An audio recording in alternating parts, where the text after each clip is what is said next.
This is Drop Tent Media Network. Hey, hold right there. Don't dare skip this. This is an important message. Me and my boy, Albert Davis, we want to tell you about our podcast, Seriously Dad. Albert, why should they listen? Because it's the best podcast in the world. It's by two comedians who are dads. And you know what we're talking about? Being dads. It's called Seriously Dad. Check us out on social media at Seriously Dad Podcast. And anywhere you get your podcast, that's where we're at. We're funny. We got some great guests coming our way. We cover the topics you want to hear. Check us out. The old saying goes, if you don't work, you don't eat. Well, there's a new saying for the new generation. You either grind or starve. Established in 2015, Grind or Starve Apparel has become the premier fashion brand for today's hustlers, entrepreneurs, and CEOs in the making. The online store provides groundbreaking styles and innovative designs for today's go-getters, proving that you can grind and look good at the same time. Grind or Starve has several collections to choose from. The new GOS Luxury, Designer, Location Apparel, rep your city to the fullest, Fitness, Barber Edition, Stylist Edition, and Baker's Edition. Go to gosapparel.com the next time you need a hoodie, polo, G-shirts, bags, all made with the best quality materials. Grind or Starve. The choice is yours. Go to gosapparel.com.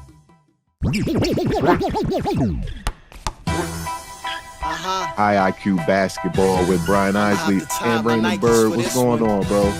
I'm gonna go for like a quadruple double. And welcome to another edition of High IQ Basketball with Brian Isley and Raymond Byrd. I'm Brian Isley. That's Raymond Byrd. We got super producer Neil, and we have a special guest in the building, Western Kentucky alum, former pro overseas, Mr. Kahlil McDonald. What's going on, sir? How you doing, man? How you doing? Thank you for having me, sir. Appreciate it, man. You all Hollywood with the shades on and shit. This guy think he's cool and all that, man. Yo. Ray, what's going on, bro, man? It's been like 10 days since our last episode. Right, so we got a lot to talk about. First quarter number one since the in-season tournament has ended and the Lakers hoisted the Commissioner's Cup. They've looked like shit. 1-6, 1-5, 1-6 since then. And things are looking good. I seen Anthony Davis got hurt. What's y'all take, man? What's going on? Was the Lakers fool's gold in the in-season tournament? Is that the real Lakers, or are we seeing the real Lakers right now afterwards? I'll start with you, Ray. I think the in-season, I think they was all in. You know what I mean? I think Lakers got one of those teams where when they get in the playoffs, they're gonna be a tough out. They got a lot of different matchups they could bring to the table. They got a lot of size. I think during the regular season, after they got out of that in season, they had a tough schedule. They had some back-to-backs in there. They had a lot of travel mixed in. So I think that all that stuff kind of combined with some of the injuries they had. Bron sat out of game, AD sat out of game in between all that. And then they still getting healthy, fully healthy. I think they just got Gabe Vincent back for the last game or whatever. So I don't think they fully healthy. Then you had D'Lo struggling a little bit. So I think, they're still a good team. I think they're not what we expected, not a championship team like we initially thought they was going to be. I think they're a piece away, but they are a playoff caliber team. I don't think this struggle coming out of that in season means that, they're a bad team or nothing like that, or that it was fool's gold. Kahlil? First of all, they talking about D'Lo on the trading block. That's already a mental issue, right? In terms of how you gonna perform. So you coming in the game like, oh, I might be getting traded. And then you see his numbers in the last. All right, so it was like almost 18 points a game for the first from November and what was it? Early part of the season anyway. Yeah. And then now he's averaging like 8, right? Because you heard about the trading block thing. So it's like, that's just one thing. Does a confidence thing, like, or morale in the locker room thing, knock you down 10 points a game? I mean, how would you feel if me and Ray on the team and you are one of our guys and we like me and Ray talking about, yo, you think about you want to trade Brian? Right. But you hear about it. Yeah, I would feel some kind of way, but Would that not affect your performance? No, I don't think you gonna so. come out there and get right. Yeah, just to show like, oh, why the hell y'all want to trade me? Say now you kind of helping my point because you either gonna rise to the occasion or you gonna fall. he's one of the dudes that's falling. He already not an alpha, so it's like okay. But he heard these rumors for a while now. Probably since he came back to LA. Oh yeah, people have been wanting him shipped since, especially after the Denver series, where it was times where he wasn't even seeing the floor. Well, I'm not saying he's the only reason. I'm just saying that's one, right. One of the, and I don't want to say they content, but it's like you won that, and now it's. Nah, the season just started, bro. You really just want something to say, all right, we here. Now you got to watch out for us. But then after that, you go on, like you said, you made a good point, like traveling, injuries, like all of that. We got to see, I want to see where they go when January hits, like after Christmas, and see where they go, because they got a tough couple games coming up, right? Right. They got Boston on Christmas, and we'll talk about that later. But that's what I want to see. Is this a coaching issue?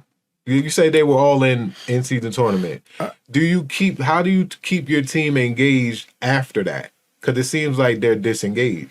Well, I'm not a big Darvin Ham guy. I think he struggles a lot with his rotations. You hear a lot of like.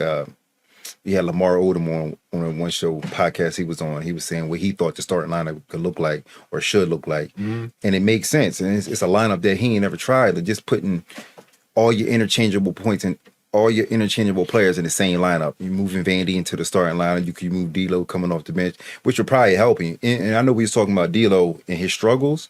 D'Lo is having a career year. Shooting percentage from 2, his 3-point percentage, like he's having actually a solid year compared to what he's done in the past. So I think overall, Darvin Ham, I think we talk about Ty Lue. And one thing we like about Ty Lue is that Ty Lue will try anything. Ty Lue will come out with all fours on the floor. All fours on the floor. Like Ty Lue don't leave no stone unturned. To find whatever they need to do to get the team going. And I think Darvin Ham sometimes gets stuck in his ways. You think Darvin Ham, because you just said Ty Lue tries anything, do you think Darvin Ham has that freedom to even try anything as far as the rotation is concerned? I don't like to say like LeBron's at the end of the day is his word, but it is really.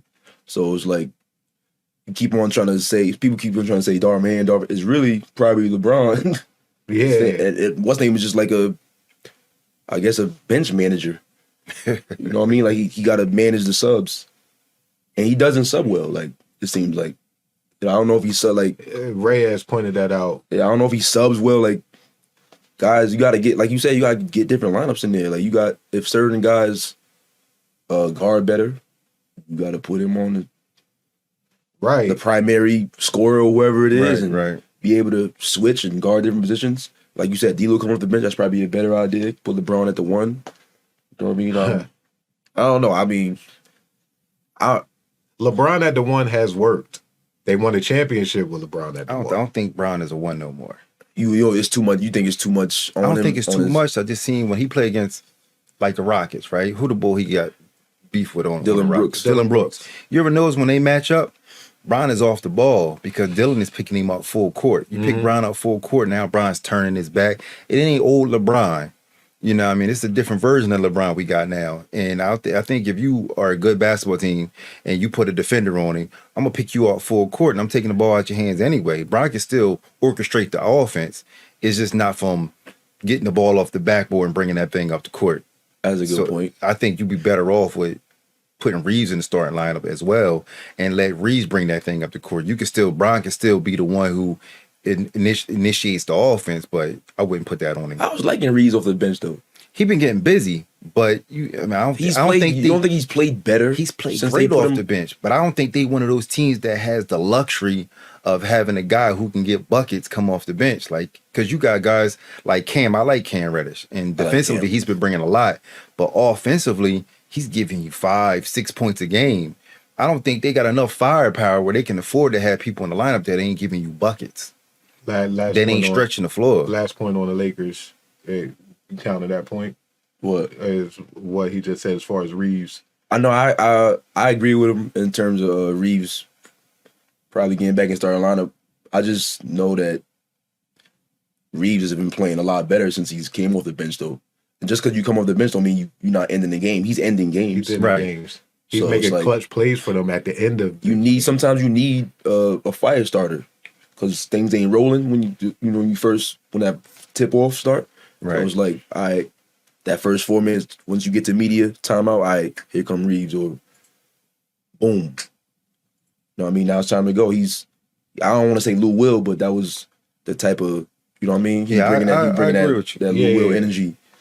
Got you. That's where I think the D-Lo going to the bench move makes sense. So you think he going to bring? I would bring D-Lo off the bench because you still got your floor general with your second unit, and I would start Reeves because Reeves can play off the ball and he can be on the ball, and he's really good in pick and roll with Brian. So I like, especially I think he got off to a slow start, but Reeves he didn't came back, he didn't kick back up. So I was starting. I think he fit better with the starting lineup. Got you. We got 3 minutes left. I told you that was going to last the whole quarter, but you don't fucking listen. The Clippers have won 9 out of 10. What's their ceiling? Clippers can win it all. I think the Clippers have been the best team in basketball maybe the last 2-3 years. They just been having injuries and so on and so forth that's been knocking them out. I think last year the Clippers were the best team in basketball, and I think they would have won it all if they had been healthy.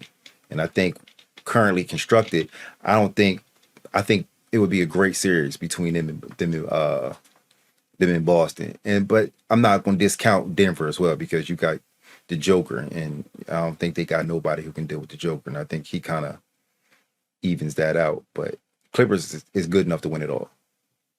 Shoo, man. It's of course it's always a wait and see thing. We're still in December. We're talking about May and June, but I will say this: I'm a firm believer of believing what we've already seen. And what I've already seen from James Harden is he folds like a lawn chair when springtime comes. These are just facts. They just happen. He folds. The weather breaking. He folds every single time, bro. That's not his role, though. I get it. It's not his role on his team. On this team, it's not going to be about James Harden folding. That's going to fall on Paul George and Kawhi. But it's not. He's gonna be a third guy. I get it, and he's gonna be the playmaker of the team, and his primary role is to get Kawhi and PG going. But he can't end up with 9 points in a decisive game. That can't happen, no matter what your role is. I think with this team, he can. I think with the Sixers, his role was bigger. It was Embiid, and then you need Harden to be your best perimeter player. Anytime your big man is your best player, you need to have a perimeter player who is his equal or better for you to have a championship team. So that was his role. With this particular team, he's the third fiddle. It's going to come down, them winning the championship or not, it's going to come down to Paul George and Kawhi Leonard. He's a third fiddle, but he's the second fiddle hasn't won anything. And the second fiddle has had issues at times in the playoffs too. Yes, he's come up big, but that was early in his career. That was a decade ago where he took the Pacers to the Eastern Conference Finals against the Heat. We haven't seen that Paul George really since. In the postseason, they call him playoff P, but they shouldn't. So your second fiddle needs to prove himself too. And your second fiddle has come up short, as well as your third fiddle. The only guy that's proven is Kawhi. Agreed? Well, there's, to your point, they're the scariest team in the league right now. Okay. I'm talking like starting five bench, like they got They got all the intangibles to win the chip. But now to your point, we did see this Harden. He's already had third. He's already a third option guy. Remember? What? Nets. The Nets. They weren't healthy though. They were. I'm just saying. so I'm not. his I'm just role trying got to. enhanced. I'm just playing devil's advocate a little bit. Yeah. Because you said we've seen this before, and we have. Not just in Houston too. Right. He had guys. You know what I mean? Didn't get it done. If he don't get it done now, I don't want to hear shit. I can't. This is like Word I up. don't want to hear shit, bro. Listen, You I don't think Word it's. up. I don't think it's necessarily in the cards for him to get it done. I think Boston is a great. So you don't feel like I think they are- it's do or die right now. I think they're good enough to win it. Right now, are good this enough year. to win it. But you know, if they matched up with Boston in the playoff series, you wouldn't be surprised if Boston won that thing. No chip. You wouldn't be surprised if Denver got it done. Chip or fell, right? For the Clippers, Yeah. yeah, I think it's chip or fail. Absolutely. Then I that's mean, it. but I don't think that necessarily falls squarely on. And why you just on got Harden. Boston coming out like that? I think Boston's loaded. I He think ain't, Boston's he loaded. ain't think that on episode 1. I did. He has thought it was changed his Milwaukee. mind since then. I thought it was Milwaukee, but Boston's loaded. Defensively, Milwaukee is just, but they still there though. They still. Yeah, well, anytime you got Giannis and you got Dame, you got the firepower to get it done. They got a good overall team, but I think Boston has got too much. Chip or fell Clippers. That's what I'm going with. All right. I'm cool with that. And same thing with you, right? Where Clipper fell? Yeah. Yeah, I mean, It's a it's Clipper definitely, fell. I like that definitely one. expectations have to be championship. I think right now they definitely get into the West Finals. Okay. For me, and we go in the first quarter on this note, Clippers gonna clip. Real talk. We had it in the quarter number 2, and quarter number 2 is the Christmas matchups. With the new policy that the NBA has, where at least one superstar has to play, we are guaranteed to at least seeing some of the top-notch talent on the floor. I know you were of the mind, especially last year, of not watching any of it because nobody played. Right. First question is about enthusiasm for Christmas games now. Are you excited again for Christmas basketball this Yeah, season? I mean, you grow up and Christmas, I mean, basketball was part of Christmas, right? I know for me, that was one of my things. Like, we're going to do whatever we got to do, but I got to be home at a certain time so I could watch the games. So I think, I'm looking forward again like I used to be. Last year, not so much because of so many players sitting out, but we got good matchups. So I'm definitely going to tune into Boston and LA. And that's it. That's my It's 5 games, Listen, bro. that's the game I got circled, I want to say. Kahlil, What's the rundown? the games, Bucks Knicks at 12. I'm not watching that game because Sue Bird and Diana Taurasi doing the commentary. I'm good on that. Mute. Warriors Nuggets at 2:30. Nice. Celtics Lakers at 5. Sixers Heat at 8, and Mavericks Suns at 10:30. Those are the 2 best games in my opinion to watch. Which ones? Warriors, Nuggets, and Suns, Mavericks. Why? That's more excitement out of them. Those I'm Why? watching Steph and Joke and all that. Nah, it's Boston, LA. Who's excited over Suns, there? Mavericks. Be honest. Boston Lakers. That's a historic. I'm rivalry. not talking. And then you got history's two teams- fine. I'm and talking you about got- right now. And you got 2 teams outside that of have Tatum. championship aspirations. I agree. I'm not saying I'm not watching the game. I said the two best games to me, 2 best matchups to me are Suns, Mavs, and Warriors, Nuggets. Warriors is under 500. What's wrong with that? They under 500. I don't think the Warriors ain't got championship aspirations. You know what I mean? Like I don't mind watching Steph. I'll watch it, but I like the Mavs Phoenix because Warriors could be D-Book. 5-30. D-Book I'm still watching. Nah, I ain't watching them stay 5-30. With But- Steph on the court, I gotta watch the game. Man. D-Book and what's the boy name? Doncic don't like each other, so I'm gonna watch that. There's a little something there. And Lakers on Boston. Does it need that? Does it need players I that don't like each other when for the games to be intriguing. I like when it's a little something there. Because I do too. Yeah, Right. D-Book doesn't like Doncic. I don't think Doncic really gives a damn. He don't care about nobody. I don't think. I think he just played, bro. I think D-Book don't like Luka because Luka cooks him. Right. I think that's why what it is there. But Fuck I with think everybody, Doncic is just so nonchalant about it. Doncic like, I cook all y'all. Why you mad at me? I mean, they got into it when they was in the playoffs, so I like it. I like when it's a little testy. I'm excited. I'm excited for all of it. Christmas basketball is where it's at. Christmas falls on Monday, which means there's 3 NFL games though too. So how does that affect? I'm definitely watching Baltimore and what? Baltimore, Niners, San right? Francisco. Yeah, I'm definitely watching. You know, I gotta watch my guy Lamar. And what time does Baltimore and San Francisco come on? So what if that falls in line with? What if that clashes with Celtics Lakers? I got a split screen on my team. I'm good. I can watch 4 games at a time. Yo, I'm definitely watching that the Baltimore game. Like it's wild how that's set up. But the most intriguing matchup for me personally, and you mentioned it before, it's Celtics Lakers because the history is there. They're the 2 most storied franchise in the NBA, and now they're both relevant again. And you're a LeBron fan. Let's just say that first. Right. Yeah. That's why. But I'm also a Tatum and Brown fan. Yeah. So if LeBron wasn't on the Lakers, you wouldn't care about this game.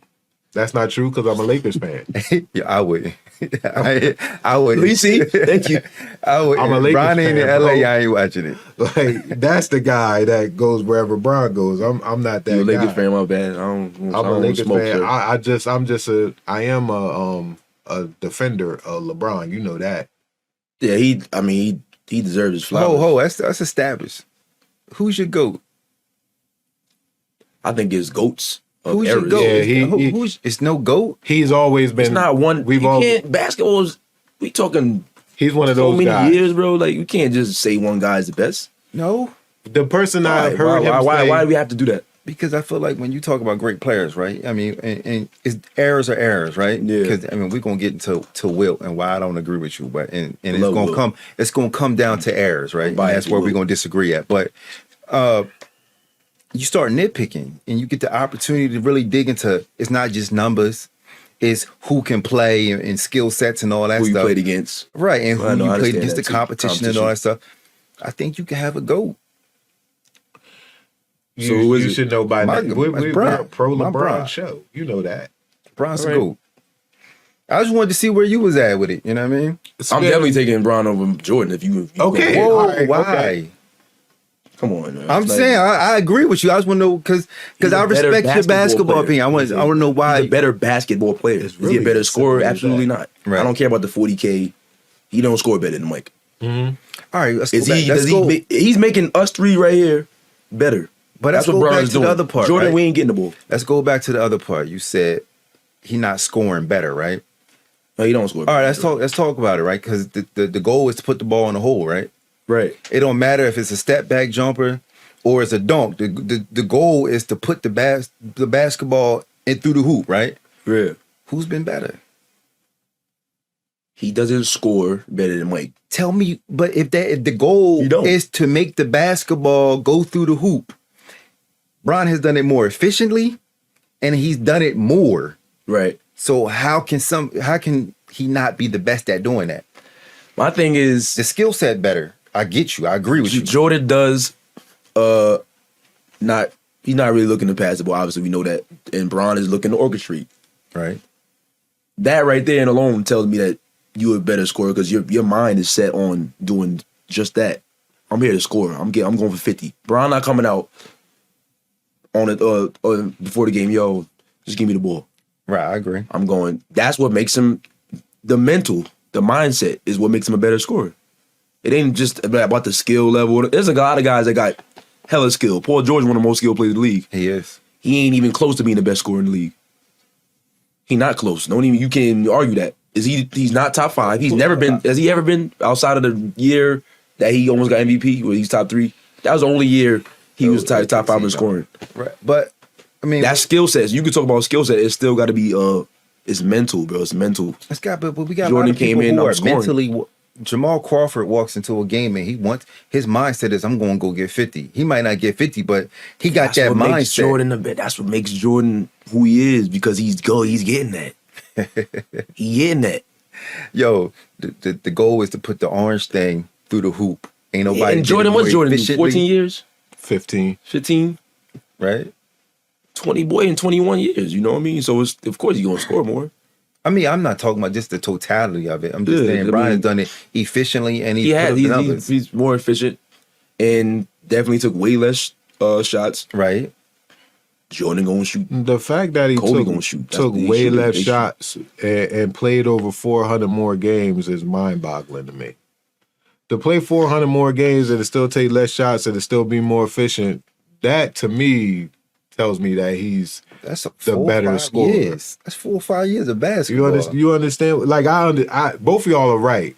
The mentality and the skill set is Jordan all day.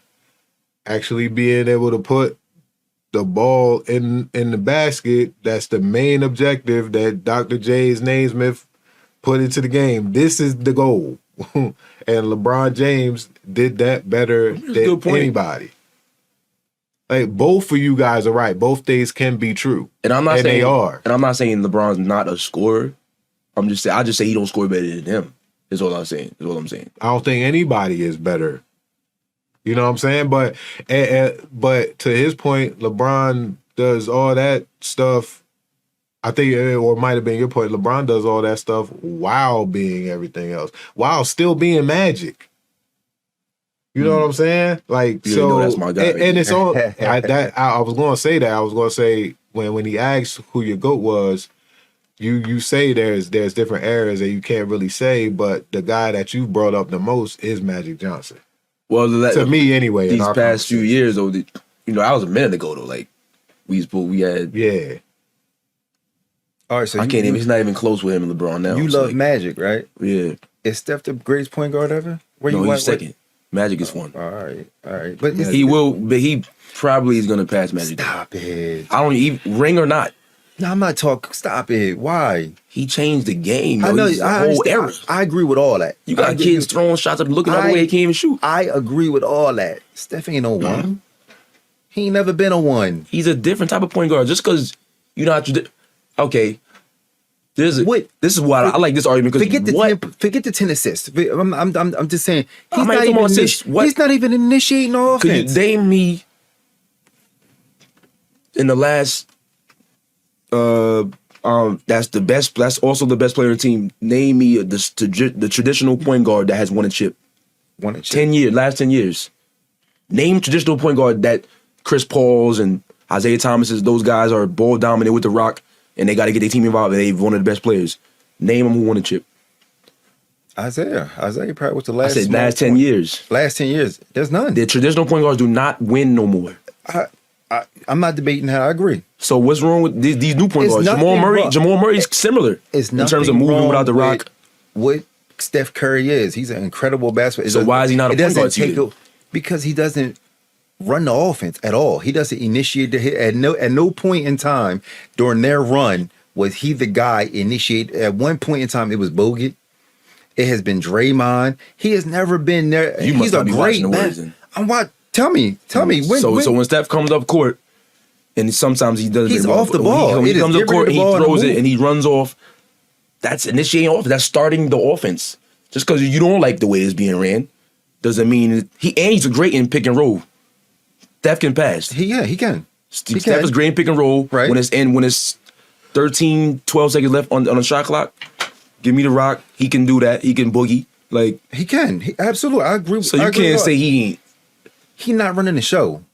I'm not saying Steph ain't capable of passing the ball. If you tell Steph today, yo, Steph, I want you to go get 10 assists, he's more than capable of doing it. He is not running their offense. He's not a traditional point guard. He's an off guard. If he was 6'4", 6'5", we would consider him a shooting guard. He's only considered a one. We only even having this debate is because he's under 6'4", 6'5". He's 6'3". He averages 6.5 assists. Traditional point guards don't win. I agree. I mean, you can't. Yeah, a traditional point guard can't be your best player and win a championship. Right. That's All what right. I'm saying. But final point. What's your favorite Christmas game? Since this was a Christmas game topic. Cavs, Golden State, first year KD got there.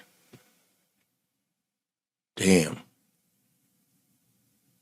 That's crazy. Remember that pass when Kai went to the rim, caught Brian cutting, and he got that and one on KD and Dre. And when he they ended that joint. He hung on the rim for 15 seconds. Damn. That's crazy. I don't know, bro. Mine. I might have to agree with that one. Okay, that's fine. Mine is 2004 Lakers Heat when Shaq got traded to the Heat. Wow, that was a good game. Kobe had 42, but lost the game. Shaq Had the fouled chance out to that win the game. game on the last second shot. Then go in. The Heat won. It was a good game, and that the beef was crazy. They didn't acknowledge each other or nothing like that. It was, I don't mess with you, you don't mess with me. Let's play ball. Yeah, that was a great game. That's a good one. I forgot about that one. Yeah, but that's my favorite one. But the greatest one is the 2016 Christmas game between the Heat with KD soft ass going over there and the Cavs. And the Cavs won that game because Kyrie was killing Clay. Wait, KD? When KD, Oh, you mean the Warriors? Yeah, when KD went over to the You said Cavs. I'm like, what? It was and then Cavs. I did say that. You said Cavs, Heat. Wait. It was Cavs. It was Heat and Warriors, right? Nah. No, Nah. I mean, For mine it was Cavs and Warriors. Yeah. and for mine it was Heat and Lakers 2006. Oh, that's why it mixed me up. Okay, Right, okay. We are headed into halftime. Stay tuned. We'll be right back after these words from our sponsors. This is halftime, and halftime is sponsored by If You Know, You Know Trivia Games. This is a trivia game created by a great friend of mine and friend to the show, Saquon Gillette. If You Know, You Know is a 90s to 2020s hip-hop and R&B trivia game. Is created by Saquon Gillette. As I said, it's Star Corner Production, Star Corner Games, and it's the game you never knew you needed. Guaranteed to have you singing, dancing, laughing, and reminiscing. You'll probably learn something too in the most fun way ever. Is for ages 13 and up, because you know with hip-hop we have explicit lyrics. But yeah, If You Know, You Know trivia game. Get it on Amazon and wherever games are sold. That is our halftime sponsor. And we are back. This is High IQ Basketball with Brian Isley and Raymond Byrd. We are headed into quarter number 3, and since the GM wants to talk about this 90% of the trade players eligible for trade, 90%. I think it was a good topic in regards to, you got a lot of teams that let's use Sixers, for example.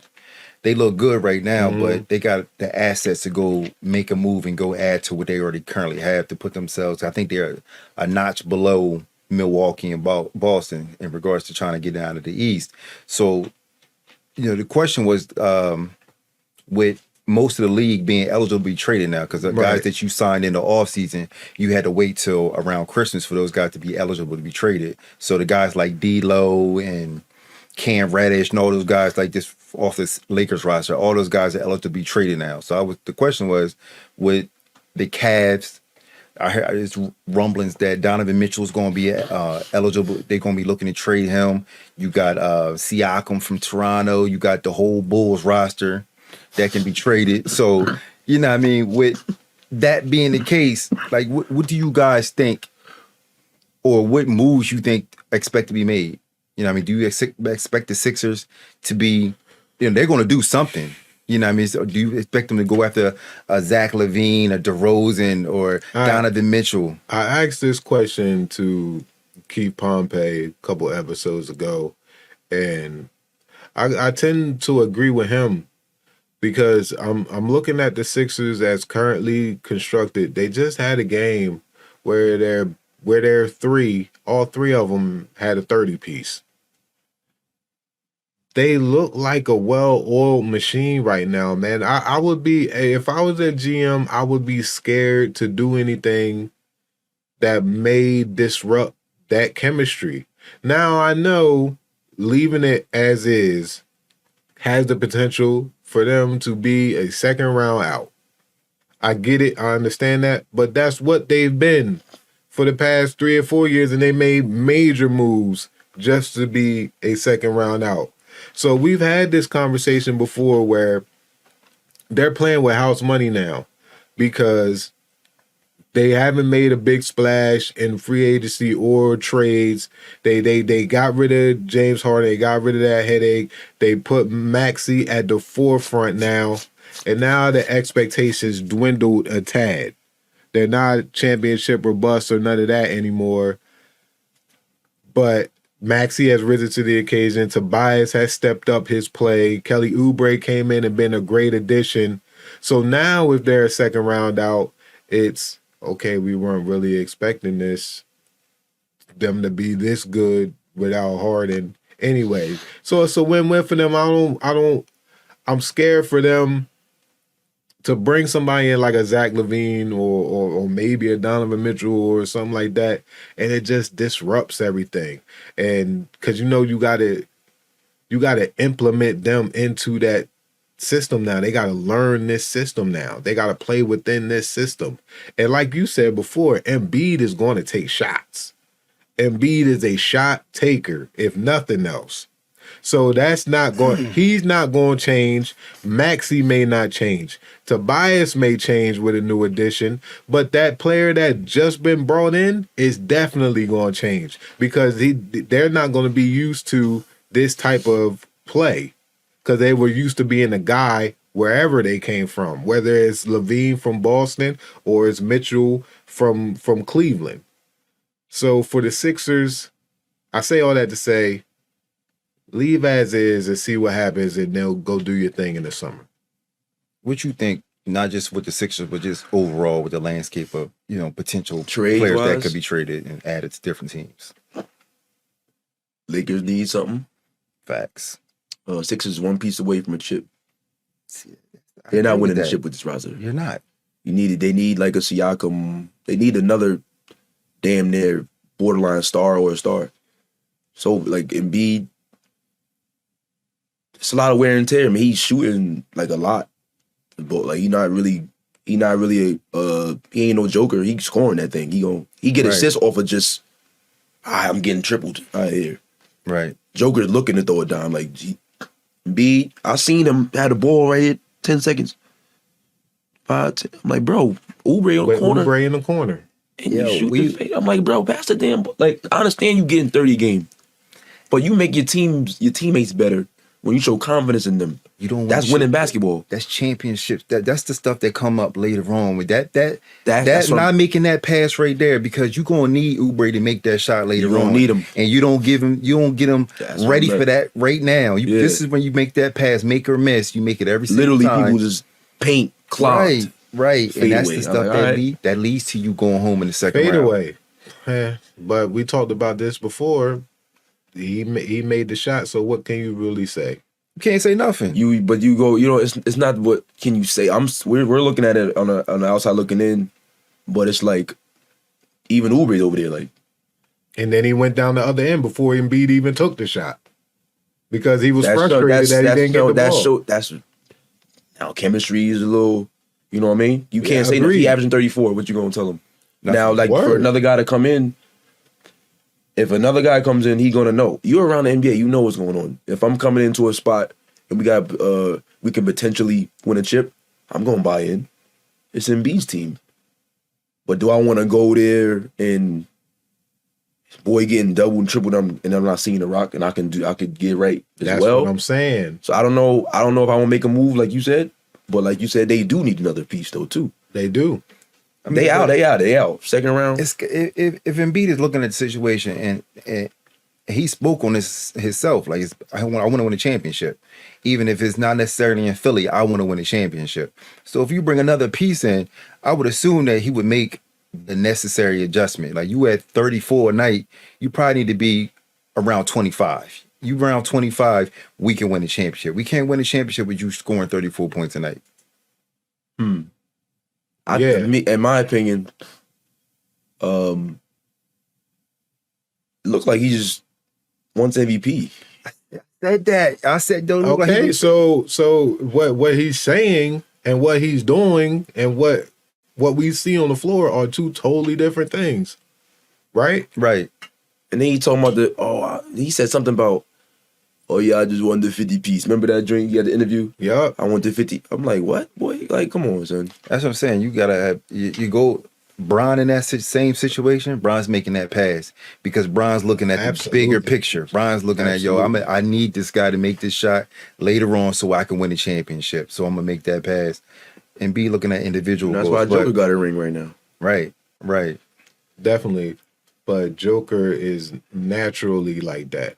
That's true too. It's Embiid is that European basketball. Going back to Mike. Embiid is put the ball in the basket. I'm putting the ball in the basket. I'm pretty sure Nick Nurse is a championship coach. I'm pretty sure they had a film session since then, and Embiid saw that. I guarantee you, same situation, Embiid gonna do the same damn thing.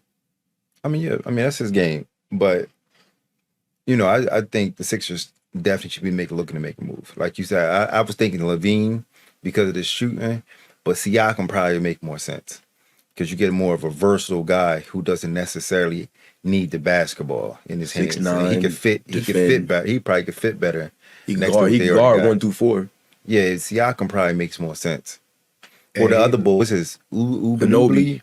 I like Anobi. Yeah, he fit too. He'll fit next to them boys too. I like Anobi. The Bucks need like a Anobi. I don't think they got no nothing to go get nobody. Ain't got no ammunition. No, they probably. I'm just saying what they don't have that. They don't have like Chris Middleton might be tapped out for real. Yo, that injury might have killed him. He looked like he done. So they need another piece too. Like it's a lot of teams. Knicks there's a lot of teams that need pieces. Knicks got to go get Mitchell. If Mitchell hit the market, they got to go whatever it takes. JB and Donovan Mitchell. I don't like that one. You don't like it? I don't 2-6-1. Me neither. You need a big wing and defender, bro. New York need a star. Jalen Brunson ain't a star. He averaged 25 they were just right now. debating this on TV the other day with what's the John name? The 1A Becky. Becky Hammond. She said he's not a 1A guy. I agree with. I agree with her. He's too I agree. small. You always need pieces though. Right. Stars need other pieces. Right. He's not a superstar, no, but he's still a star. You could add somebody. If you could add somebody, DeMar DeRozan, somebody. You need a wing. And the big that wing. they have ain't it. They got what's Randall ain't it. Mitchell. What's the I'm talking about? Mitchell, that young Mitchell, boy and then he's hurt, and then Hardenstein is. You talking about Mitchell Robinson? Yeah, they got. Yeah, okay. They got him, and then they got. You ain't winning with the Jalen Brunson. I mean, Julius Randle. You're not winning with him. RJ Barrett. Bad basketball being played. RJ, yeah, I'm not a big. I don't care about those numbers that Julius Randle got. He don't play good basketball. Like, he's inefficient. He's an inefficient big. You'll never win with Jalen Brunson could fit with a lot of different rosters. Jalen Brunson as your 2 works great. That's fine. You could win a championship like that. But you can't put Donovan Mitchell over there. I don't even think Donovan Mitchell might even be better than him for real. You don't think so? He might not be a better basketball player than Jalen Brunson. Yeah, it's debatable. He knocked him out last year. Get up out of here. And outplayed him. He did knock him out. But I seen Donovan Mitchell drop 50 in playoff games. Had multiple. He put 250 pitches on Denver. Jalen just averaged 33 on Jimmy Butler in them. Yo, he could play. I'm not questioning that. So that's why it's debatable. Like this is debate. I'm not saying I said he might. You could take. You know what I mean? And you wouldn't put them together. No. No. You're not winning no chip. You can't. What? Name two back 6'1" guys. They both nah, Donovan's not 6'1". He's 6'1", bro. He off and he guard. wears 17. Nah, Donovan Mitchell's not. He gotta be wears 6'5". 17. You do. Donovan Mitchell. 6'5". He's Donovan gotta Mitchell be- is 6'1", bro. Look it up. Look it up. 6'1", He's gotta 6'2", be bro. 6'5". He's an off He's guard. 6'1", 6'2". He's 6'3". 6'3". What? Let me see. D-Wade was 6'3". That's absolutely false. No, I'm dead serious, bro. He's not 6'3". The Wikipedia is false. He's not 6'3", bro. He's not 6'3". Okay, all right. He's listed at 6'3". You know how they do. I'm 6'3". I'm definitely taller than him. Yeah. Absolutely taller than him. He needed. I mean, but they need some another. You need a star in New York. It's New York. It ain't him. It ain't him. No, but that you need piece a ain't out wing. there. You need, like you just said, you need a wing. You need a wing guy. But the piece they If you need go- ain't available yet. Then the piece they need ain't available. Then it's It only ain't, Zach but they don't Levine need- or you can't- Donovan. I'll take Zach. Zach's 6'6", 6'5", 6'6". Facts. I'll take Zach. I think I need Zach in LA. That's because that's where you want him at. I'm talking about what they Yeah. I need Zach in LA. And you think that fits? LA, yeah, he's a shooter. He fit. He fit Yeah, I think perfect Zach next to fits. Bron. I think Zach fits. Okay, I go back to we learn from what we see, right? Yeah. These shooters be shooting everywhere else Till they get next to Bron. till they get to the bright lights, and then they start missing that. Look at Beasley. You talking about spot up shooters? Zach is a hooper. Zach can hoop. Yeah, Zach can hoop though. Zach I'm can not. hoop. I'm He'll not, go to the I'm lane not and put- denying that. Punch it on you. He can hoop. I'm not He can denying go- that. He's not just Bron got the ball, draw a double team, you kick it to me in the corner. You could put the ball in Zach's hand and he can go 10 get his own. seconds, Yeah, Game winners, too. Yeah. He fits perfectly. And I hope that's the case. If he goes to the Lakers and puts on that purple and gold, it's different. Here's the, It is. here's but the I think question. I think he'll rise to the occasion. You go get Zach, and I've been hearing they want Austin Reeves. You do it? Yeah, That's what I said. I'm doing it. Without Caruso in the deal. If it's a deal I'm taking breaker, Zach. Period. I don't care who you You put. taking Zach for Reeves straight up. I don't care who you put up. Zach LaVine is a better basketball player than Austin Reeves. That's not even a question to me. but you to got me, it's my opinion. But you Yeah, keep I'm fine with that. in mind though, that trade is gonna for the money. D'Lo has to be a part of it. So it will be D'Lo, Reeves. Pick. No. It'd be like Reeves or Rui or some shit. No. like that. It has to be D'Lo. D'Lo only. That's the only real money they got on their thing. Money Zach wise, is making 30-40 million. So D'Lo has to be in it. D'Lo would have to be in it, and then there would be another piece. bye, I'm nigga. fine with that. All right. I don't give a. So we gonna yeah, figure it out. I'm fine with D'Lo. my only you thing giving is- up two ball handlers. Yeah, my only thing is health. For Zach. Well, Yeah. he's been relatively healthy since the ACL. Since he's been in Chicago, he's been I don't good. like how he carried himself right now. I don't like that shit. He went out. Play ball. It don't matter. Play ball, bro. Ain't that what they all do? When they ready to Stop leave, being like everybody else, bro. Yeah, that's what they all When they- do. when they Stop being like That's everybody what else. They all do, but it's still sucker shit. Yeah, I don't like that. I'm Right. hooping, bro. I love basketball. Right. All right, we losing. Let's figure something out. Give me the ball. I'm gonna go down shooting. Right. Something. Right. Right. I don't just not sit there. You acting like a hoe. Like Right. I don't like that shit. But that's what they do. That's Some light skin shit. That's bro. the culture. They Steph all don't do that shit. Even though he's light skin. Yeah.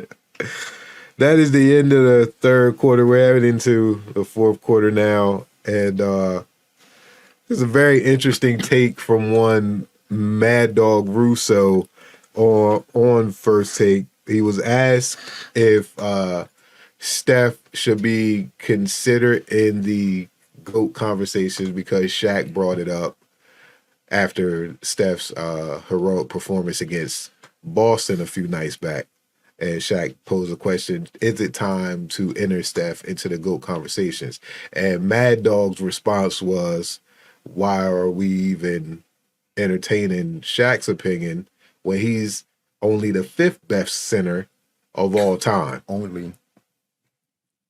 To which Shaq responded. Shaq did respond and say that guys that he put in front of Shaq, he would quote unquote bust their ass. So here's the five that Mad Dog Russo puts ahead of Shaq. One is Kareem Abdul-Jabbar. 2 is Wilt Chamberlain. 3, and I know you have an issue with this because he played a lot of his years at power forward as well, is Tim Duncan. 4 is Hakeem Olajuwon. Idiot. What an idiot this guy is. And 5 is the late Moses Malone. What's his name again? I mean, I'm sorry. What's his Mad Dog? Mad Dog. Yo, Russo. Mad Dog Russo with a camera. Like, what? Tag this guy. Tag him. Mad Dog Russo, you're an idiot. You're an idiot. Tim Duncan's not a 5. Like, I said, and that list is, I respect everybody on the list, but Shaq is Shaq, bro. Like, he's number 3. Arguably. Number 2. 3 behind. He's behind Wilt and Kareem. I mean, that's just what it is to me. I got him 2 behind Kareem. He right there. That's what I said. Argue or 2. Like, he right there. I mean, you could argue Kareem maybe the best basketball player ever. Kareem could be your GOAT. Yeah, I wouldn't be mad if you said that. Okay.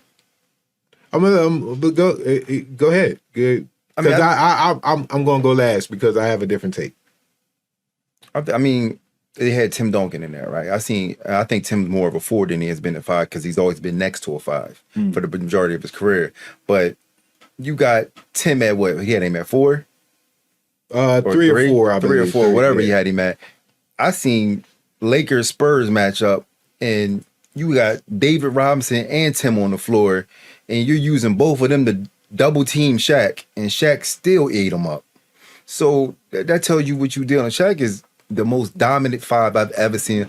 I think if they matched up, I don't think Kareem could do nothing with him, but Kareem had a better career. So that's why I'll put Kareem at 1. But I think if they matched up, Shaq kills everybody. When did you make that change? Because we've argued for years. Shaq is my guy. That's one of my favorite players. I know. So when did you decide that, okay, you got to take everything into account, right? And Kareem had a much better overall career than Shaq, numbers-wise and accolades. Okay. So when you throw all that stuff on the table, like, I got to put Kareem 1, but I think if they matched up, I'm going with Shaq. Kahlil? Matchup wise, I know you think Russo's an idiot. Yeah, matchup wise, there ain't nobody. He's the most dominant center ever. Not numbers wise, but ever. Most dominant playing wise. Like, you get in the paint, what you gonna do? Like, my favorite dunk is when he dunked on Dudley. Was it Wolf in New York? The white boy? Yeah, when he had them he dunked and then pushed him. Yeah, that's my favorite dunk probably in basketball because the disrespect level. My favorite was the Scotty bang. Who? Scotty. When Scotty bang on Pat on the break. No, I'm just talking about Shaq. My favorite Shaq dunk. Like, yeah. Shaq. Man, listen, I'm with Shaq. But you do have him 3rd. Or if you want to argue, yeah. Wilt's number 1 to me. So this Wilt is number 1 to you. Wow. Why? Okay. Wilt's 1 to me. I told you I'm biased with Wilt, bro. Why? Because Wilt from New York. He averaged 50 and 25. What we talk about? You know what's crazy? He don't pass the ball. He led the league in assists. Like, what you need? You know what's crazy? Kareem can't do that. That 50 and 25. What? He didn't even win MVP that year. Yeah, that was Big O, right? Nah, it wasn't Big O either, bro. It was Bill Russell. Bill got it. And that team is what? I dig what you're saying. I understand. Celtics, but I understand how crazy it is for you to average 50 points and 25 rebounds per game and not. I think he finished 3rd in MVP voting that year. And how many blocks he averaged? They didn't count him back then. So think about that. He probably had 20 blocks a game, bro. Think about that, Ray. Listen, I don't care who he played against. That's not his fault. That's not hyperbole. It's not his fault if he had farmers and firefighters out there. That's not his fault. Listen, it mattered though. It does matter, but you ever see? You watch? Like I literally watch them nasty gray and white games. I saw, and he was running. He looked like Giannis, bro, when he was running the floor. Right. But and like you said, you can't help who you played against. You can't help he looked when crazy you was out there, born. But you put him on a basketball court, and Shaq's eating him alive. He blocked Kareem's hook shot twice. And maybe he blocks Shaq. And this is the latter years, bro. He's blocking Shaq. Absolutely. Maybe he does, but Shaq's eating him alive. And what he doing to Shaq then?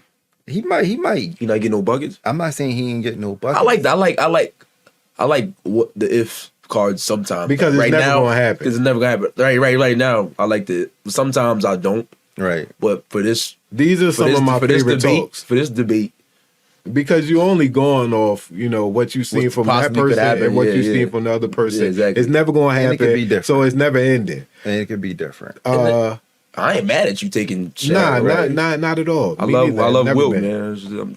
I actually watched. I'm not just talking shit. I watch old ass games. Right. I have a different take. I'm not really mad at Russo's 5. I'm not, and especially the fact that he brought up a forgotten legend in Moses Malone. Like, okay, Shaq's the better player than Moses, right? He is, and he's more accomplished championship wise. But please, I need people to not disregard how great Moses Malone was, and I'm glad he was brought up. Did you know that Moses Malone is 11th in scoring all time and 5th all time in rebounds? Like, he's got 27,000 career points. Right. He's got 16,000 career rebounds, which is 3,000 more than Shaq. He's one of only 8 players in NBA history with 3 or more regular season MVPs. Is Kareem at the top with 6. Is Mike and Russell tied with 5. Bron got 4. And Magic, Bird, and Moses got 3. There's nobody else with more than 3. Well, we all know Shaq should have. Come on. Agreed. But I only can go by what happened. And what happened is Shaq only got 1. That's true. You know what I'm saying? He ain't better than Shaq. And I'm sorry. Wilt has 4 MVPs tied with Bron. Wilt, bro, you can't deny the numbers. And I've been of this mindset for my whole life. I can't help that dude was born and started playing ball in 1959 in the infancy of the league. He can't help that.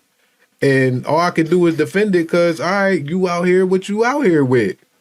You 7'1" and they ain't. Show them the difference. And he did. He showed them the difference, bro. Because some guys don't show. You know what I'm saying? That's a fact. Taco Fall 7'7", ain't he? He ain't doing it. He ain't showing nobody shit. So you gotta go out there, you gotta play, you gotta show it. That man averaged 50 and 25. He is tied as the all-time leader in points per game with 30.1. And I'd be remiss if I didn't mention the fact that the only reason it's at 30.1, I think Mike is slightly above Wilt. But the only reason it's 30.1 is because, like you said, in the latter years, he wasn't even worried about scoring. He was leading the league in assists. He's a center who's led the league in scoring and led the league in assists. That's crazy. I don't think it ever happened again. It's about to happen. With Joker? I think Joker. I think he leads the league in assists. Halliburton gonna win that again for assist joints. I think Halliburton assists. He's ridiculous, bro. I like Halliburton. 12 a game right now. Crazy when he was talking, like, yo, I was a no-star. He's like, yo, when I was in college, I didn't even think about playing in the NBA. I thought I was going to have a good college career and maybe slide overseas, and that was it. Now he's a superstar. So I say all that to say I'm not mad at Doggy's take. Now, Tim Duncan is a bit of a stretch. Tim Duncan played 20, 21 years. Majority of that was at power forward. I believe he slid to the 5 occasionally, especially when LaMarcus Aldridge came in. But when to your point, when Tiago Splitter was there, Tiago was the 5 and Duncan slid back to the 4. So and people regard Tim Duncan as the greatest power forward of all time. Can't get both titles. You know what I'm saying? You can't. Yeah, I don't. That's 805. Man. That's wild. That was wild on his part. But outside of that, Kareem is arguably the GOAT of all basketball. So, of course, he's going to be the greatest center of all time. And he's got the accolades and the championships and the stats to back all of that up. Wilt is Wilt, but we did all see Shaq. We did all see Shaq, and we saw Shaq at his absolute peak, and none of them people in them five can really mess with him. And that's including Hakeem, and I think Hakeem is the most skilled out of all of them. Hakeem Olajuwon is my favorite center. I just didn't mention him because he's not better than them guys. I used to be like, biased like, yo, Hakeem, but nah, I gotta be real. Because you seen Hakeem play. You seen Hakeem as the only center. Stuff he was doing was crazy. He got a crazy bag. And he great defender too. Yeah, probably the best the center at the five. Defender at the five position. Hakeem would be probably out of all of them. He fits today's basketball perfectly. Like he'll be he'll be a great five in today's league because he can shoot. He can get his own bucket on the post. Yeah, and he'd be great and switching in the pick and roll. Like he would be great. Footwork is very, very vital in basketball. You got footwork, you can work your way around. You ain't got a lot of bigs with footwork in today's basketball though. That shit is dead. You don't get a lot of bigs. Footwork in general, shit. Some of these guards ain't got no damn footwork. You doing dumb shit, traveling, running. I'm like, yo, bro. NBA crazy, man. Niggas just running in the basket. 4 steps. Yo, it's legal now, right? Yo, like the rules. So you don't care about the gather step? That's not your thing? I thought you'd be an advocate for that. Gather step is 2 ways to look at it, though. You know what I mean? Like, sometimes you have when you got something I call like a negative dribble. So I can like dribble the ball, and as the ball's hanging, and I don't touch it. Like if I do a crossover here, and I throw it, and I go get it, and I can take as many steps as I want until I touch the ball again. Then I got the ball, then I can take another 2. Right. That's different. All right. Yeah, I like that. Like and I also like, all right, if I'm going in the lane, all right, 2 feet, boom.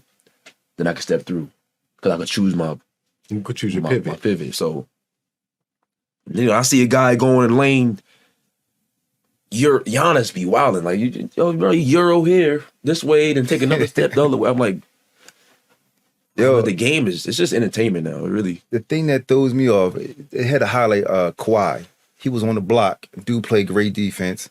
Had him stuck at the high post, but he was allowed to step through, lift the other pivot up, throw that thing, and then shoot the basketball. I've seen him like I don't understand how back in the day. Once you got stopped off the dribble, you establish a pivot, you're stuck. You got to shoot, at the very least, you got to shoot off for 2, or you got to shoot off of that foot. Now you can lift that thing up and get a whole nother step out of it, and it's legal. Yeah, I don't know. I guess the rules, I haven't really like followed like the rule book per se, but watching basketball all these years, they like promote you offense. just see. Yeah, it's harder to defend now though. It's impossible to defend with all the stuff they allow you to do. Yeah. That is the end of the fourth quarter. Is that the final score, Neil? No? You tallying up? I had no idea we was even playing. Nah, it's cool. It's cool. Or you get cooked. That's not the final score, but the record indicates something totally different. Man, let's get to the OT, we're 10 episodes in, and what's the record? Listen, B, Lil, they know each other. They friends. Yeah, we are. Hey, yo. Wow, that's wild. Hey, yo. Lil. I feel like you won today. Lil. I'm just be honest. I feel every day, but Lil, they friends. And you know how, like, Lil, when you play a game, at the end of the game, the players take their jerseys off. They take a picture together and that's shit. what they do after every episode. He takes his hoodie off. He takes off whatever he got on. They exchange them Jones and they sign it for each other. That is cat. It's a lot. That's I'm crazy. I'm dealing with a lot of adversity when I come in here. but I still perform. That's BS, man. But so I'm like, oh wow, I'm 7-2, 7-2, 8-2, 7-2. What's the OT, man? 7-2-1. What's the OT? We're headed into the OT, and first OT topic is Simone Biles is trending. Her husband recently stated that before they started dating, he didn't know who she was, and that he is, quote unquote, the catch in a relationship. What's your take on that, Ray? I think people just you take what you want to take for something. Like I don't think he said I'm the catch, but he didn't say that she wasn't the catch. Right. So what's wrong with him being the catch and she? I mean, I'm assuming if he chose to marry her, he got to think highly of her. So she's the catch as well. And what's wrong with him thinking highly of himself? You know what I mean? So I don't take nothing from it. Kahlil? Yeah, it ain't, I probably wouldn't say it publicly, that way, because how people gonna perceive it. Yeah, they gonna change the narrative on you. Right. Oh yeah, he think he this and that. And especially females, they gonna go crazy. They gonna get behind her like, yo, and then they can make it seem like they beefing and they really not. Right. So, but yeah, you right. But I'm still gonna say, all right, nah, she's the one. You know what I mean? The bullshit lines. Oh, she's the one. First day I laid eyes on her. That's some bullshit. Right. But that movie romance garbage. But yeah, I'm gonna say she was. I'm personally gonna say to me, that she was the catch. Like, okay, I have two ways to look at it. Number one, the woman is always the catch because it's natural. We're males, we're the pursuer. We chase and we find our woman, and then we marry them. So they're to me, it's always the woman that's the catch. I take it back to the biblical aspect of it. If a man findeth a wife, he find a good thing. It's not the other way around. Facts. So the woman is always the catch. Here's the second thing I want to say about it is everybody that's all up in the uproar about what dude said, notice that Simone Biles ain't say nothing. Because she actually agrees with him. Like it's mutual. That's why they are married. She loves him and he loves her. Like they were both catches to them, and whatever you feel in your relationship is how you feel in your relationship. No one's relationship is the same. If that's how they feel, if that's how they rock with it, then cool. I'm pretty sure because women don't let shit slide. I'm pretty sure she gave the go-ahead for him to say that. I'm pretty sure she gave the green light for him to say that. He was confident enough to say it.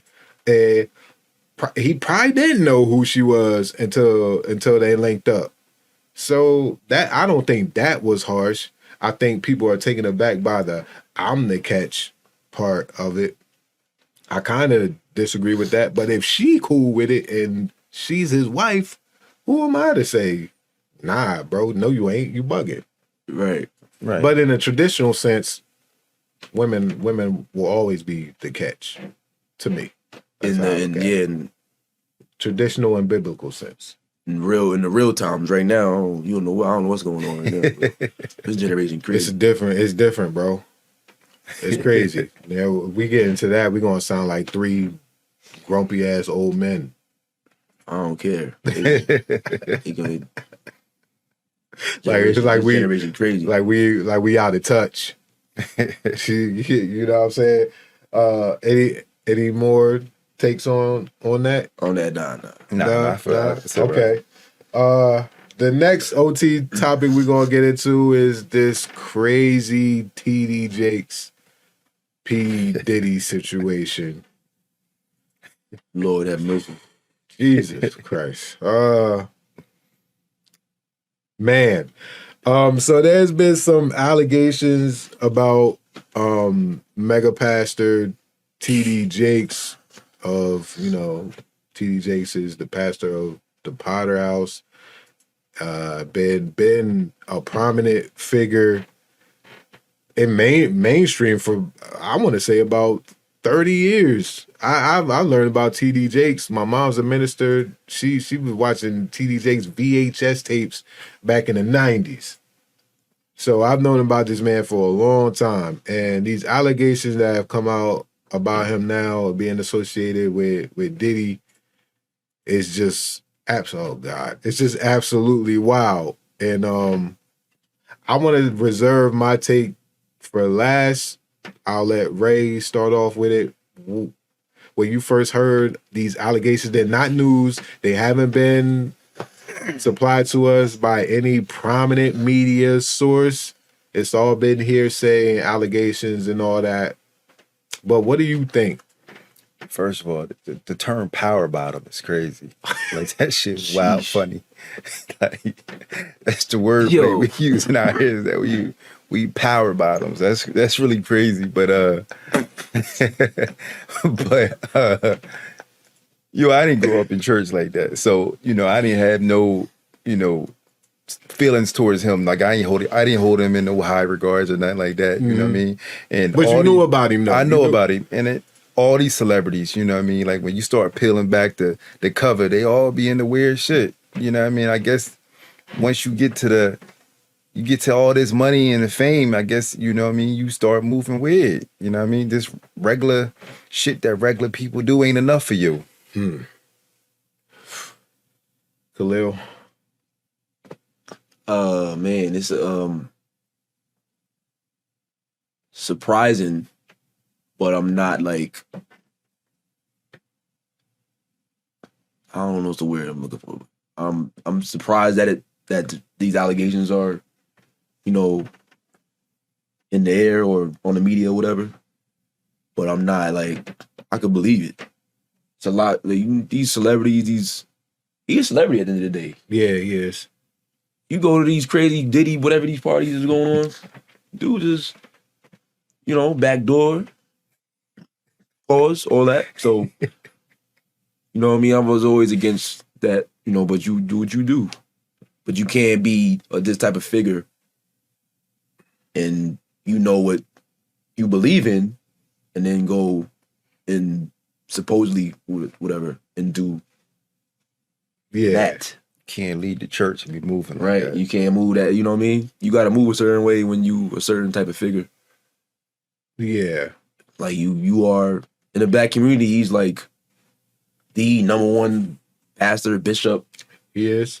Speaking about. I'm a Christian, so it's like So that's how you get more non-believers. Yeah. So it's like, stuff they like, doing. They think the church is stealing. Like you got when private jets and.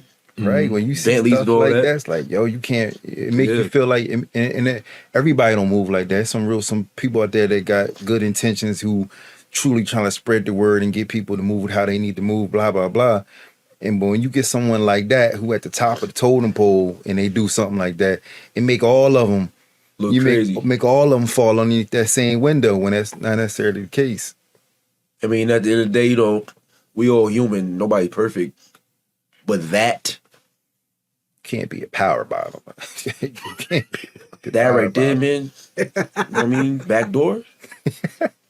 Yeah, you can't be you wild. Power bottom, back door, all the terms crazy. Yo, I didn't even heard of that. I didn't even know that was a term, like power bottom. I never heard that till today, bro. Power bottom. That shit just sound funny as hell. Like, okay. Damn.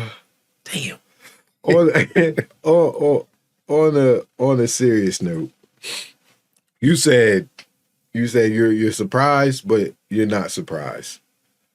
I'm not surprised. I'm not surprised because what I am surprised about, I'm surprised at the reaction because we've seen allegations from mega pastors before, and we've seen the same type of uproar, we've seen the same type of reaction. I'm surprised that this is happening again in that regard, because these guys, these people are people at the day. I think where the lines get blurred. Yes, he's a man of God, right? Supposedly, he's a man of God. He's a leader of a congregation, a leader of people, tens of thousands of people. But those people are looking at a man of God like he's supposed to move like God, like he's God, and that's not the case. So when these people fall from grace, they look at them crazy, like they ain't been humans this entire time.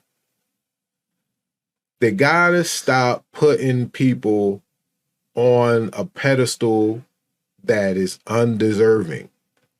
Gotta stop doing that. And you won't be disappointed once you stop doing it. You have to stop putting these people on this pedestal. You can't do that.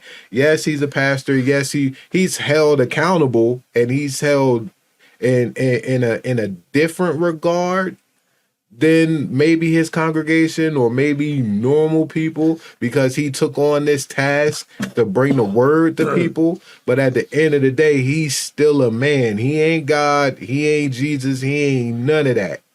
And he gonna fall short. All these people gonna fall short. Everybody falls short all the time, every day, 24/7, 365. So I'm not surprised. I'm surprised at the level of the allegations. Power bottom is crazy. But I'm not surprised that maybe he out here doing something he ain't got no business doing. I know people personally in the church that have done some things they ain't had no business doing. They still in the church. They still trying. They still trying to live a better life. They still trying to push forward. All anybody can do is try to be better. I think he had his heart. I think it's real. I think it's genuine. I think he does want to lead people to Christ and be a better person and be a leader of men and all that stuff. But look, allegedly, dude got some demons he need to shake. I mean, I mean, it's like we hoop before, right? Right. And you have a coach, right? And your coach is at practice holding you to a certain standard, right? We got to move like this, and if we want to win, so on and so forth. And then you find out your coach is doing something crazy. It affects you, right? Because you can't help but to, because he's in this position, you look up to him, especially if you have a good coach. You look up to him I mean, how many times you seen in those situations where the coach is the father figure? And I'm pretty sure it's the same way with the church, right? Especially at the smaller churches where this guy is looked at as, as a father figure, as someone you look up to, someone you take advice from, someone that you're going to share your issues with. So I don't think it's crazy for people to look up to these people. You can't help but to. Like, this guy's been the face of not just his church, he's been the face of the black church, right? He's been the blueprint. You know what I mean? So how do you not look? You look up to him. You know what I mean? And you expect. I'm not gonna say you expect them to be perfect. They're humans, but you don't expect this. That's what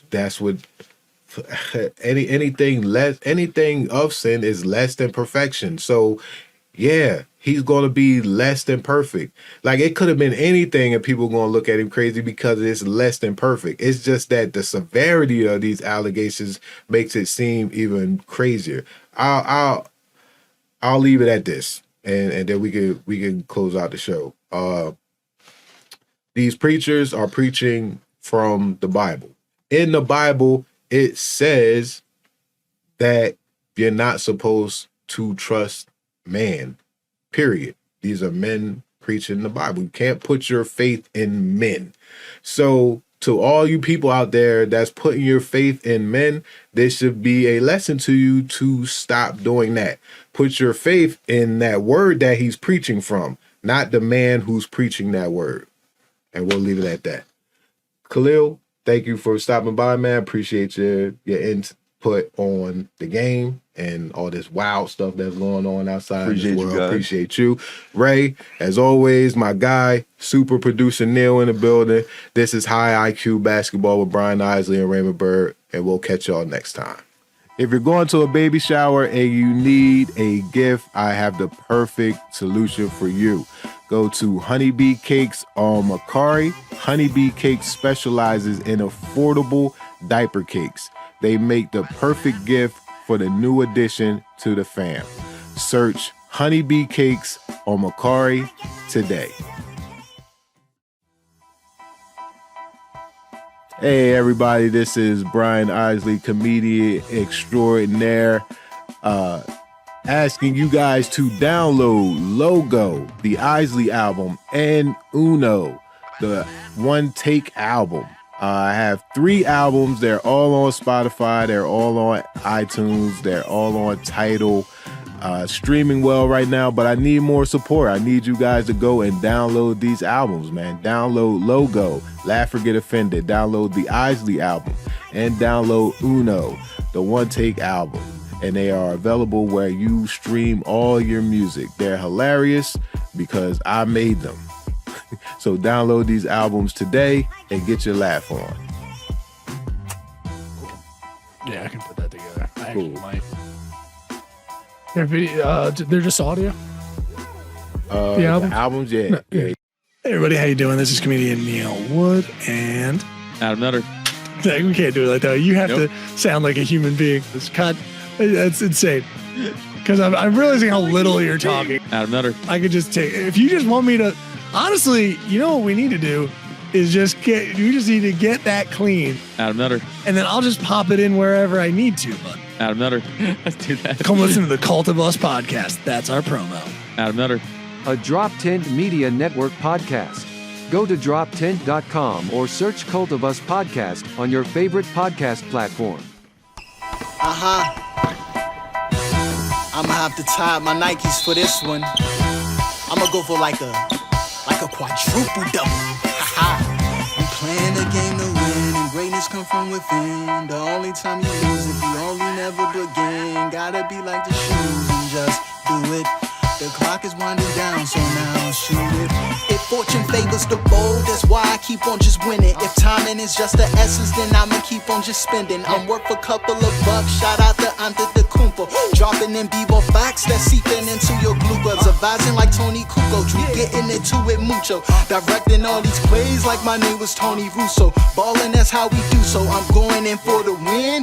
Penetrate the lane like we way back in 2010. I'm stomping straight in my Timbs. The basics just like I'm Tim. I'm dunking on you haters. A poster is where you live. It's magic all in my wrist. Steph Curry, we going swish. It's showtime like the 80s. Basketball is where we live. I'm highly gifted and skilled. I'm going in for the kill. The game is on the line. Raymond Byrd, yo, what's the deal? Pass it to Brian Isley. I bet he probably surprised me. High IQ basketball is just showing it's not a hobby. Playing the game to win, and greatness come from within. The only time you lose if you only never begin. Gotta be like the shoes and just do it. The clock is winding down, so now shoot it. We playing the game to win, and greatness come from within. The only time you lose if you only never begin. Gotta be like the shoes and just do it. The clock is winding down. This has been a Drop Tent Media production.